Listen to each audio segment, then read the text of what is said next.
আপোনালোকক জনাবলৈ পাই মই সুখী হৈছোঁ যে জুবিনক ন্যায় দিয়াৰ ক্ষেত্ৰত আমি আৰু এটা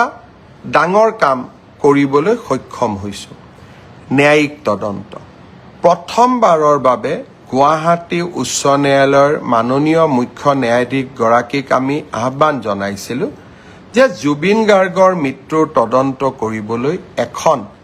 জুডিচিয়েল কমিশ্যন ন্যায়িক আয়োগ গঠন কৰিব লাগে আৰু এই ন্যায়িক আয়োগত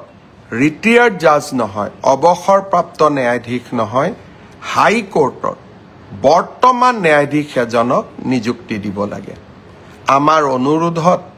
মাননীয় উচ্চ ন্যায়ালয়ৰ মুখ্য ন্যায়াধীশ ডাঙৰীয়াই এজন বিচাৰপতি জাষ্টিস সৌমিত্ৰ শইকীয়াক এই আয়োগখনৰ অধ্যক্ষতা কৰিবলৈ অনুমোদন জনাইছে যিসকল লোকে এই বিষয়ত দৃষ্টি ৰাখে তেওঁলোকে নিজেই জানে